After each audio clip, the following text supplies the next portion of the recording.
میرے لورز بھی ہیں, میرے ہیٹرز بھی ہیں. یہ عزت اللہ کی طرف سے ہے. کسی کی ذلت ہے تو وہ اللہ کی طرف سے ہے. ان کے لیے ضرورت ہے کہ نوک نوک کہ ہم نے جو کچھ بھگتنا تھا, جو کچھ بیڈ ٹائم جو بھی ہم نے دیکھنا تھا وہ دیکھ چکے ہیں. حضرت ایوب خان کے تمام دیکھنے والوں کو السلام علیکم. ناظرین, بہت سی خبریں ہیں. سب سے پہلے بات کرتے ہیں کہ ایک فوجی افسر اسلام آباد کی سرحد یونیورسٹی کے اندر پہنچتے ہیں اور کچھ ایسے ویژولز ہمیں دیکھنے کو ملے کہ محترم نے یونیورسٹی کے اندر, یعنی اس کی جو پریمیسز کے اندر, یعنی نوٹ بلڈنگ کے اندر, بٹ اس ایریا کے اندر, کمپاؤنڈ کے اندر, پولیس اہلکاروں کی موجودگی کے اندر پسٹل کے ساتھ فائرنگ کی. یہ کوئی معمولی واقعہ نہیں ہے. یہ واقعہ یقینی طور کے اوپر تشویشناک ہے اور کسی کو بھی تعلیمی درسگاہوں کے اندر جا کر اس قسم کا عمل کرنے کی اجازت نہیں ہے. آپ کو معلوم ہے کہ افواج پاکستان کے اندر جو خود احتسابی کا کڑا نظام موجود ہے, اس میں اگر جنرل فیض حمید جو لیفٹیننٹ جنرل کی عہدے سے ریٹائر ہوئے ہیں, اگر ان کو کسی نے نہیں چھوڑا تو یہ محترم لیفٹیننٹ کرنل صاحب نے کس طریقے سے یہ سوچ لیا تھا کہ وہ پسٹل لے کر, وردی پہن کر وہاں جا کر اس قسم کی کارروائی کریں. تو فوری طور کے اوپر انہیں اریسٹ کر لیا گیا. وہ تحویل کے اندر آ چکے ہیں اور ان کے خلاف انکوائری سٹارٹ ہو چکی ہے. فوج خود احتسابی کے عمل پر یقین رکھتی ہے. پاک فوج کا خود احتسابی کا نظام ایک انتہائی جامع, شفاف اور مضبوط عمل ہے جو کہ ٹائم ٹیسٹڈ ہے. یہ خود احتسابی کا عمل الزامات کی بجائے ٹھوس شواہد اور ثبوتوں کی بنیاد پر کام کرتا ہے. یہ بات اہم ہے کہ جب بھی فوج میں قائم قوانین اور ضابطوں کی خلاف ورزی ہوتی ہے تو یہ مضبوط خود احتسابی کا نظام بلا تفریق تیزی سے حرکت میں آتا ہے. افواج پاکستان کے اندر اس قسم کے واقعات سے متعلق جو ہے وہ زیرو ٹالرنس کی پالیسی ہے. اس میں خود احتسابی اور یہ جو واقعہ انہوں نے کیا ہے, آپ یقین کریں کہ اس کے بیک گراؤنڈ میں نے چیک کرنے کی کوشش کی ہے. ان محترم کی جو اہلیہ ہیں بلیف, وہ وہاں پر جو ہے وہ جاب کرتی ہیں اور ان سے متعلق کوئی ایشو وہاں بنا, کسی نے بدتمیزی کی یا کوئی اس قسم کا واقعہ ہوا تو پھر انہوں نے ٹیلی فون کر کے ان کو بلوایا. اور میرے پاس نام بھی موجود ہے ان کا کہ کیا نام ہے ان کا, بٹ بات یہ ہے کہ جو انہوں نے کیا وہ یعنی درست نہیں تھا اور یہ ایک انڈیویجول ایکٹ تھا. اس انڈیویجول ایکٹ کے اوپر جس طریقے سے کارروائی ہونی چاہیے تھی اس سے بڑھ کر کارروائی ہوئی ہے. اور یعنی کوئی بھی شخص اگر قانون کو اپنے ہاتھ میں لے گا تو پھر قانون اپنا راستہ خود تلاش کرتا ہے. تو اب گرفتار ہو چکے ہیں, تحویل کے اندر ہیں اور انکوائریاں بھگتیں گے. بہرحال جی آگے بڑھتے ہیں اور آگے امپورٹنٹ خبر یہ ہے کہ فوج کی بات کر لیتے ہیں. تو کچھ دنوں سے آپ نے دیکھا ہوگا کہ پنجاب کا ایک بڑا اہم شہر ہے راولپنڈی, اور جو کہ اسلام آباد سے یعنی جڑا ہوا شہر ہے, ملکہ شہر ہے. وہاں پر پاک فوج کی تعیناتی سے متعلق آئندہ 6 ماہ کے لیے جو آئین کے آرٹیکل 245 کے تحت پنجاب حکومت نے ریکوزیشن کی, اس کے اوپر مختلف قیاس آرائیاں جاری ہیں.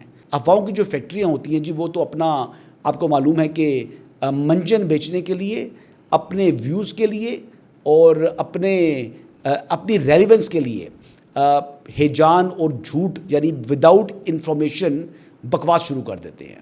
کوئی اس کو سہیل آفریدی کے لانگ مارچ سے جوڑ ہے اور کوئی کہتا ہے جی کہ عمران خان کے خلاف جو ہے وہ فیلڈ کورٹ مارشل کی کارروائی ہونی ہے, تو اس لیے 3 کمپنیاں جو ہیں وہ افواج پاکستان کی وہاں تعینات کر دی گئی ہیں.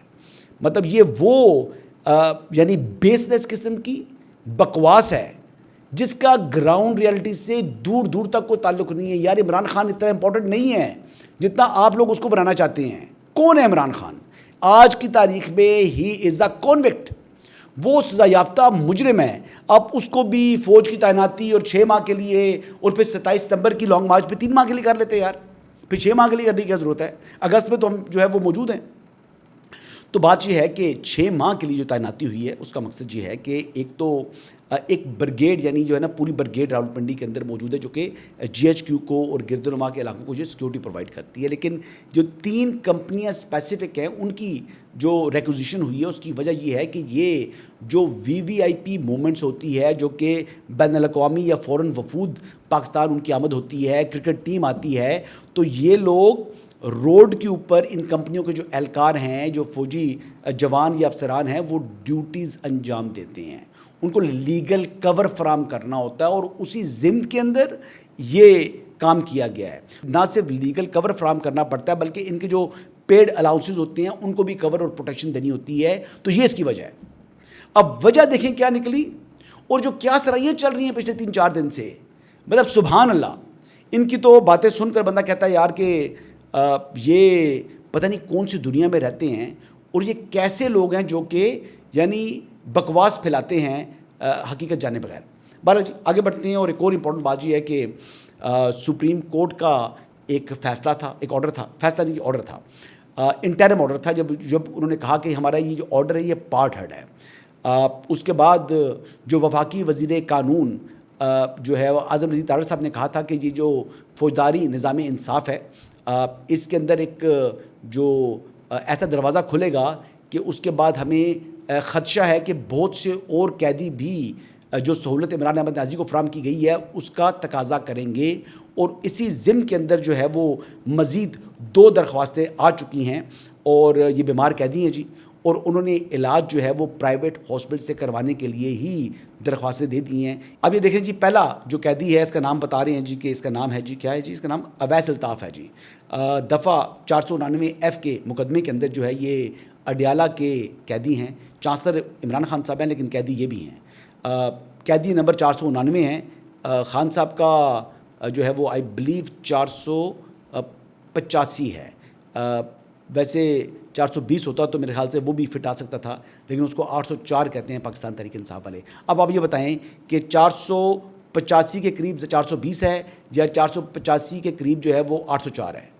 اب یہ سوال بھی میں پوچھنا چاہتا ہوں کہ کیا کون سا قریب ہے؟ 400 کے انسے میں تو ہے نا جن کا آلریڈی جو اس وقت قیدی نمبر ہے, تو وہ ان کو 420 جو اگر کر دیں تو وہ زیادہ نزدیک ہوگا. بہرحال جی, اویس الطاف صاحب کو جی جوڑوں کا درد ہے, کمر کا درد ہے, ٹیشوز کے ان کے اندر ایشوز ہیں, اور اس حوالے سے یہ شکایت ہے. تو وہ اویس الطاف صاحب جناب استدعا کرتے ہیں کہ شفا انٹرنیشنل ہاسپٹل, قائد-اعظم انٹرنیشنل ہاسپٹل یا دیگر جو ماہرین ہیں جو کہ آزاد اس پر جو ہے نا مشتمل ایک آزاد میڈیکل بورڈ بنایا جائے. وہ کہتے ہیں جی میرا پرابلم ہے, تو میڈیکل بورڈ بنانے کی درخواست کی ہے جی. اور اویس الطاف صاحب یہ بھی کہتے ہیں جی کہ مجھے نجی ہاسپٹل منتقل کیا جائے, مکمل ٹیسٹ کرائے جائیں, ادویات دی جائیں, اور اگر آپریشن درکار ہے آپریشن کروائیں, اور فالو اپ علاج بھی فراہم کیا جائے. دیکھیں کمر کا جوڑوں کا درد جو ہے اگر اس کا ہے تو وہ تو MRI کے اندر آ جاتا ہے. تو یہ دوسری درخواست ہے جی, وہ الیاس خان صاحب ہیں. اقدام قتل کے مقدمے کے اندر جناب وہ بھی اڈیالہ کے باسی ہیں, چانسلر نہیں, چانسلر عمران خان صاحب ہیں, جنہیں آج کل ویسے عوام کی پرزور جو فرمائش ہے. جب میں ان کو پاکستانی نیلسن منڈیلا کہا تھا تو مجھے بہت سے لوگوں نے نیچے جناب وہ کہا تھا کہ یہ لنڈے کا نیلسن منڈیلا کہیں ان کو. تو پھر میں نے یہ ٹویٹ بھی کیا تھا کہ آج سے ان کو میں لنڈے کا نیلسن منڈیلا کہوں گا, لیکن یہ معاملہ اڈیالہ سے متعلق ہے تو پھر میں ان کو اڈیالہ کا چانسلر کہتا ہوں. اچھا جی, ان کو جی میدے کا کو مسئلہ ہے جی, وہاں پر میدے سے جو ہے خون بہنے اور خون کی جو ہے وہ شدید کمی کا جو ہے وہ سامنا ہے, درخواست میں یہ کہتے ہیں. اور ان کی پوزیشن جو ہے وہ خاصی تشویشناک ہے. الیاس خان نے خون اور میدے کے جو ماہر ڈاکٹرز پر مشتمل میڈیکل بورڈ بنانے کی استدعا کرتی ہے جی. اور انہوں نے بھی شفا انٹرنیشنل قائد-اعظم یا یہ سہولت سے آراستہ کسی بھی نجی ہاسپٹل میں جو منتقل کرنے کی درخواست کی ہے. تو وہی بات تھی, یہی کہیں گے. پھر ظاہری بات ہے عمران احمد نیازی صاحب اکیلے قیدی تھوڑی ہیں, باقی اور بھی تو قیدی ہیں, اور وہ بھی وہی یعنی تقاضا کریں گے. اور ان کے آرٹیکل 25 کی خلاف ورزی اس لیے کہا تھا کیونکہ وہ ایکوالٹی کی بات کرتا ہے, مساوات کی بات کرتا ہے. اور آئین پاکستان بھی جو بیسڈ ہے وہ اسلامک پرنسپلز کے اوپر ہے, اور اسلامک پرنسپلز ہی فنڈامنٹلز ہیں کانسٹیٹیوشن آف پاکستان کے. اور جو سپریم کورٹ آف پاکستان ہے وہ کانسٹیٹیوشنل کورٹ ہے, تو وہ کوئی بھی فیصلہ آئین پاکستان سے متصادم یا باہر نکل کے نہیں دے سکتی, اور آئین پاکستان جو ہے وہ اسلامک پرنسپل سے باہر نہیں نکل سکتا. تو یہ اسلامی جمہوریہ پاکستان ہے. تو اس کے اندر یہ بنیادی بات تھی. تو اس کے اوپر اب معاملہ یہ ہے کہ یہ آرڈر ریکال کرنے کی جو اپلیکیشن دی تھی اس کے ساتھ اس کو ارلی ہیئرنگ کے لیے متفرق درخواست بھی دائر کی ہوئی ہے. اب لیٹس سی دیکھتے ہیں کہ معاملہ کب ٹیک اپ ہوگا, لیکن جلدی سے حکومت کو نہیں ہے جی, جلدی اس معاملے کے اندر جو محترم پاکستان تحریک انصاف کے اس وقت چیئرمین ہے بیرسٹر گور صاحب, ان کو بھی ہے, اور وہ بھی آج پہنچے سپریم کورٹ آف پاکستان, جہاں پر انہوں نے کوشش کی کہ جناب چیف جسٹس سے ملاقات کر لیں, بٹ ہی واز بزی. تو دین ان کی رجسٹرار صاحب سے ملاقات ہوئی ہے, جس میں انہوں نے کہا جی کہ ہماری جو کنٹمپٹ کی اپلیکیشن ہے اس کو جلدی لگا جائے. ایک طرف جب سلمان اکرم راجہ صاحب سے پوچھا گیا کہ جناب یہ آپ نے محسن نقوی صاحب کو شامل کیوں نہیں کیا, تو انہوں نے کہا جی ہمارا اس سے کوئی تعلق نہیں ہے, یہ فیملی کی طرف سے اپلیکیشن آئی ہے. اور آج چیئرمین پارٹی کے جا کر وہاں پر کہہ رہے ہیں جی ارلی ہیئرنگ کریں, اور لطیف کھوسہ صاحب کی ہیں. تو بھائی کسی ایک جگہ کھڑے ہوں نا. میں پہلے دن سے کہہ رہا ہوں اور آج وہ بات ریپیٹ کرتا ہوں کہ پاکستان تحریک انصاف اس کیس کو, یعنی یہ لیگل بیٹل کے لیے نہیں گئے وہاں سپریم کورٹ, یہ بیسکلی اپنے آپ کو ریلیونٹ رکھنے کے لیے اور ایک پولیٹیکل بیٹل کے لیے جناب وہ سپریم کورٹ کی ٹرف کو استعمال کر رہے ہیں. یہ میں آپ کو بڑے کلیئرٹی کے ساتھ بتا سکتا ہوں, اور یہی بات درست ہے اور یہی حقیقت پر مبنی ہے. اب ہوگا کیا, یہ نیریٹو بلڈنگ کی جا رہی ہے. پھر آج ایک کوشچن ہوا جی, آج کوشچن ہوا جب طیب بلوچ صاحب نے کہا کہ عمران خان صاحب تو تندرست ہیں, تو پھر آپ ان کو کیوں شفٹ کروانا چاہتے ہیں شفا انٹرنیشنل ہاسپٹل. تو اس کا جواب انہوں نے مطلب کوئی تسلی بخش نہیں دے سکے. انہوں نے کہا جی وہ جو پہلے ابھی جو چیک اپ ہوا ہے لاسٹ وہ نہیں, اس سے پہلے پمس کے ایک ڈاکٹر نے جو ان کو چیک کیا تھا تو اس نے یہ بتایا تھا, تو اس کے لیے ان کی تمام چیزیں ہونا ضروری ہیں. اس جواب سنیں ذرا. جب ڈاکٹر عثمان نے کہہ دیا ماشاءاللہ خان صاحب فٹ ہے, تو اس کے بعد تو کوئی باقی گنجائش نہیں رہتی. باقی تو باتیں ہمیں ساری پولیٹکس میں نظر آ رہی ہیں. نہیں دیکھو, صحت ایک الگ چیز ہے, بظاہر دیکھنا کہ جی وہ فٹ ہے اس میں الگ بات ہے, لیکن خان صاحب کی یہ ڈاکٹر ہی نے وہاں رپورٹ جمع کرائی ہے. جو ڈاکٹر گیا ہوا تھا جس نے خان صاحب کو ایگزامن کیا ہے جیل میں, انہوں نے کہا تھا کہ یہ چیزیں ضروری ہیں, یہ آپ کریں, اور ڈاکٹر ہی کے انسٹرکشن کے مطابق ہم آگے بڑھ رہے ہیں. یعنی محسن نقوی صاحب کا نام آپ نے شامل کیا نہیں, جو متعلقہ آدمی تھا اس سارے کیس کے اندر, اور پھر بیماری جو جس کا خدشہ تھا وہ ڈاکٹرز نے چیک کر کے ان کے واپس بھجوا دیا کہ از ایبسلوٹلی فائن. پمس کے ڈاکٹرز نے بھی, جن کے ساتھ ڈاکٹر عظما موجود تھی, جنہوں نے بعد میں پریس کانفرنس میں کہا کہ عمران خان صاحب فٹ ہیں, تو پھر وہ اپنی کنٹمپٹ کی جو اپلیکیشن انہوں نے دائر کی, انہوں نے کہا جی کہ لوکل کمیشن جو ہے وہ مقرر کرے عدالت, تاکہ عمران خان صاحب کی اڈیالہ سے شفا انٹرنیشنل ہاسپٹل منتقلی جو ہے وہ یقینی بنائی جا سکے. اب آپ سن لیں گفتگو کیا ہے جی. اللہ اکبر, میں کیا کہہ سکتا ہوں, یہ سیاست نہیں ہے تو کیا ہے, اور یہ کتنی بڑی منافقت ہے. یہ پاکستان تحریک انصاف کا وتیرہ ہے. لوگ کی کہتے ہیں یار آپ کی بہت بڑی دشمنی ہے, کیا مسئلہ کہ آپ صلح کر لیں پی ٹی آئی سے. دیکھیں میں صلح اگر وہ اچھا کام کریں گے تو انشاءاللہ اسی پلیٹ فارم سے ان کی تعریف بھی کروں گا, اور میں یہ بالکل یقین سے کہہ سکتا ہوں. بیرسٹر گور جو ہیں, مجھے بڑا میرا پرانا تعلق ہے ان سے. بیرسٹر گور صاحب کا یعنی جب وہ اعتزاز احسن صاحب کے ساتھ اپنی پریکٹس کر رہے تھے اس ٹائم کا میرا تعلق ہے, اور بڑا عزت احترام کا تعلق ہے. اس کے بعد میں نے تھوڑی دوری رکھی ہوئی ہے بیرسٹر گور صاحب سے, کہ ویسے ہی ان کے اوپر لوگ بڑا جو ہے وہ کرتے ہیں, شبہ کرتے ہیں. تو شریف آدمی ہیں, ایک تھورو جنٹلمین ہے.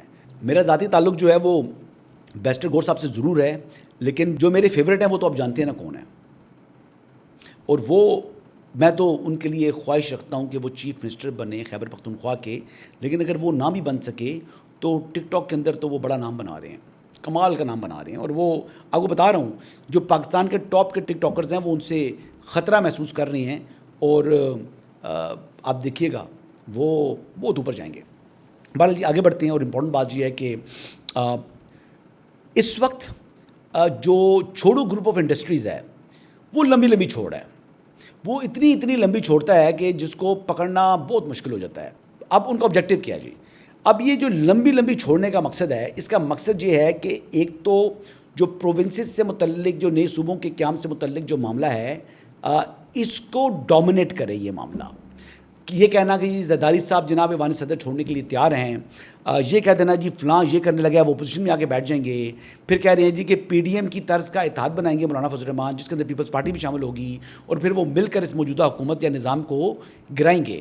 تو یہ خواہشات ہیں جی, یہ ایک illusion کریٹ کرنے کے لیے, ایک ہیجان پیدا کرنے کے لیے, یا اپنی سیلف پروجیکشن کے لیے, یا گاڈ نوز کہ ان کا اپنا ہیڈن کیا اس کے اندر جو ہے وہ انٹرسٹ ہے.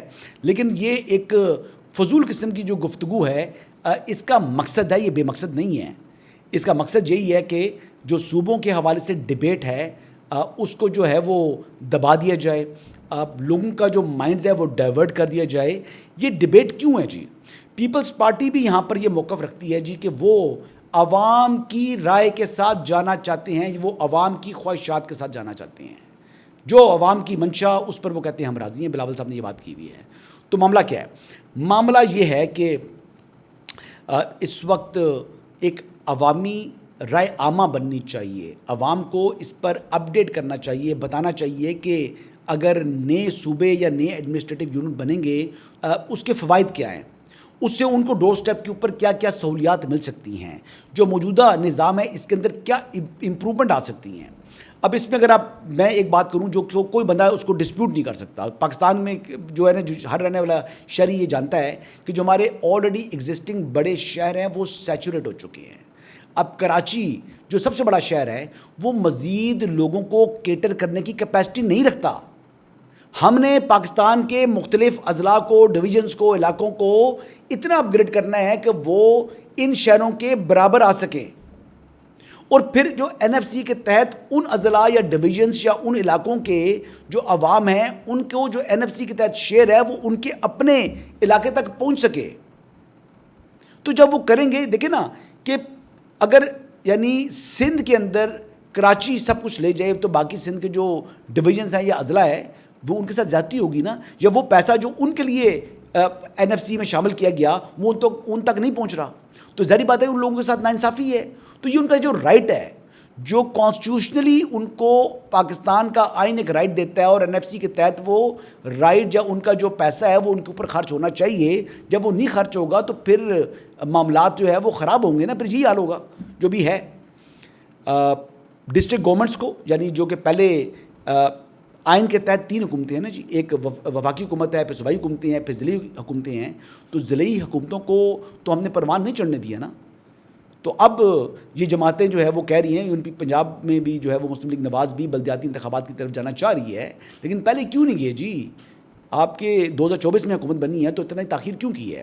تو بہرحال جی یہ چورو گروپ آف انڈسٹری پر واپس آتے ہیں. ایک بار پھر یہ لوگ ذلت اور رسوائی اپنے نام کریں گے انشاءاللہ, یہ وقت دور نہیں ہے. آپ دیکھ لیجئے گا کہ ایک بار پھر یہ لوگ غلط ثابت ہوں گے, لیکن کچھ عرصے کے لیے انہوں نے جو ہیجان پیدا کرنے کی کوشش کی تھی وہ اس میں یہ ضرور کامیاب ہوئے ہیں. لیکن میں نے کہا جی میرا فرض ہے اپنے حصے کی اذان دوں. اینڈ میں بات کرتے ہیں جی, ایک بڑی عجیب سی بات پتہ لگی ہے.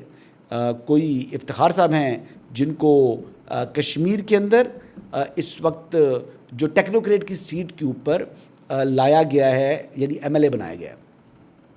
اب کو لوگ بتا رہے ہیں جی کہ ایک کال آئی تھی مجھے اٹلی سے, ہمارے کشمیری دوست ہے بابر عباسی صاحب, جو میرے ساتھ سپریم کورٹ کے اندر جو ہے نا وہ رپورٹنگ کرتے تھے. تو کشمیر میں وہ خاصا مطلب انوالوڈ ہے. مجھ سے پوچھتا ہے جی کون وزیر اعظم ہوگا؟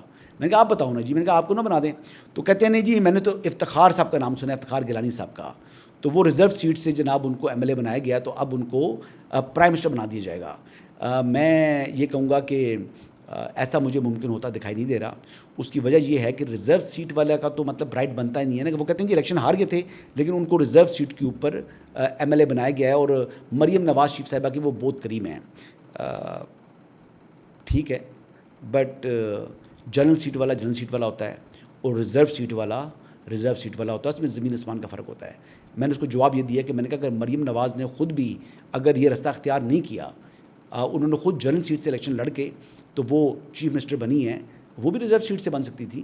اور آئین کے اندر کوئی ممانعت نہیں ہے کہ ریزرو سیٹ والی جو ایم پی اے ہے وہ چیف منسٹر نہ بن سکے, لیکن یعنی سیاسی طور کے اوپر لوگ یا عوام جو ہے قبول نہیں کرتے. اچھا بھی نہیں لگتا کوئی ریزرو سیٹ سے آ کر یعنی اس اسمبلی کا قائد ایوان بن جائے. جس بندے کو عوام نے ووٹیں دی ہوں, جیسے مریم نواز شریف صاحبہ الیکشن جیت کر آئی ہیں, ریزرو سیٹ سے نہیں بلکہ جنرل سیٹ سے آئی ہیں, تو جنرل سیٹ والا ہی چیف منسٹر بننا چاہیے اور جنرل سیٹ والا ہی پرائم منسٹر بننا چاہیے. انہی الفاظ کے ساتھ اجازت چاہوں گا. کل دوبارہ آپ سے ملاقات ہوگی. اللہ حافظ.